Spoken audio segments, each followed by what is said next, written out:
Voilà, mesdames, messieurs, nous sommes en direct et nous avons avec nous le futur président de la République d'Haïti, en l'occurrence, Monsieur Mirabeau. Monsieur Mirabeau, bonsoir et bienvenue. Bonsoir, Monsieur Fondi. Donc, je suis ravi de vous voir aujourd'hui cet après-midi, car donc, je serai futur candidat à la présidence en Haïti. Et vous m'intéressez beaucoup. Tu m'intéresses beaucoup, Monsieur Fondi. J'aime ton talent, j'aime ta façon de parler avec moi. Donc, Monsieur Mirabeau, nous approchons vraiment vers les prochaines élections présidentielles. Comment est-ce que le président Mirabeau s'arrange pour affronter ces élections qui arrivent sous peu? Donc, en fin de compte, je suis heureux. Psychologiquement, ce que je vois, tout le monde s'intéresse à M. Mirabeau. Mais partout où je passe, ni dans la cité, ni dans la ville, tout le monde c'est président Mirabeau qu'on m'appelle. Président Mirabeau, est-ce que tu as ou est-ce que vous avez quand même une certaine assurance pour remporter les prochaines élections présidentielles? Bon, je suis déjà victorieux dans cette course car beaucoup de personnes proclament que je dois avoir mon investiture donc peut-être en 2020. Tout le monde s'intéresse tellement ils sont intéressés à moi. Ok, Monsieur Mirabeau, est-ce que vous pouvez justement nous donner une idée de votre parcours académique? Qu'est-ce que vous avez comme connaissance? Qu'est-ce que vous avez étudié? Alors, dites-nous. Donc, j'ai été à la classe de primaire, donc en 1977, j'ai été au certificat d'études primaires. Puis en 1986, j'ai été en philo au collège donc, et pratique du Nord. Et puis j'ai étudié aussi donc, la phytothérapie, et puis j'ai étudié aussi la botanique pendant 4 ans à l'université El Shaddai avec donc, le docteur Sébien Alexis. C'est bien. Donc, président Mirabeau, sur quoi votre gouvernement s'accentue? Mon gouvernement s'accentue donc, sur le besoin de tout le monde, que les femmes et les garçons, surtout les enfants avec les personnes qui dorment à travers les rues.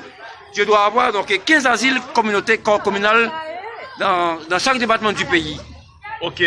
Et donc aujourd'hui, on peut remarquer qu'il y a un problème au niveau de l'environnement, il y a un problème au niveau de la santé. Donc le pays est complètement malade.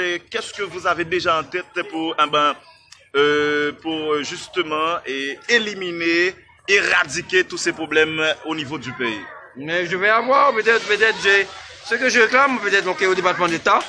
J'ai réclamé donc un hôpital donc de 3 étoiles dans chaque département du pays, afin donc de 25 millions de dollars américains, afin que tout le monde bénéficie de la santé en 2021 dans mon gouvernement. Donc président Mirabeau, est-ce que déjà vous avez une certaine notoriété? Est-ce que Mirabeau a une certaine popularité à travers le pays? Oh, of course, bien sûr. J'ai beaucoup de monde qui m'appelle en 2018 comme étant président de la République. Ça et là, on me réclame, ça et là, on m'appelle. Ça et là, on m'appelle, ça et là, on m'appelle. Ça et là, on m'appelle, ça et là, on m'appelle. Ni dans la cité, ni dans la ville. Dans les cités, dans les villes, c'est comme ça. On vous appelle président Mirabeau. Tout le monde. Alors, votre vrai nom, c'est quoi exactement? C'est Monsieur Fondi Pierre. Mais mon surnom, c'est Mirabeau. Mirabeau. Pourquoi Mirabeau? Comment est-il venu ce surnom Mirabeau? Quelle est la définition de Mirabeau? Donc la personne quand on est appelé Mirabeau, c'est un homme donc peut-être qui obtiendra le progrès dans tout ce qu'il entreprend. C'est ce que je veux dire, Mirabeau. Très bien. Et comme ces dernières années en Haïti, à chaque élection, il y a toujours une affaire de slogan. Est-ce que président Mirabeau a déjà un slogan? C'est monsieur Mirabeau, ça et là, on m'appelle Mirabeau. Mais les enfants, les majeurs, on m'appelle Mirabeau, ça et là. Président Mirabeau n'a pas vraiment un slogan. Bon, comment ça veut dire? Je ne sais pas comment. Un slogan, par exemple, on avait Nek Banana, Nek Taïwa. Moi, c'est Nek Balea. Nek Balea. Pourquoi Nek Balea? C'est le symbole donc, de l'assainissement pour nettoyer le pays contre les fatras et les ordures. Ok, très bien. Donc, est-ce que Mirabeau, est-ce que les gens qui se trouvent pas ici peuvent justement montrer leur attachement à Mirabeau avec des applaudissements? Est-ce que vous voulez que les gens... Ok. Oui, c'est... Très bien.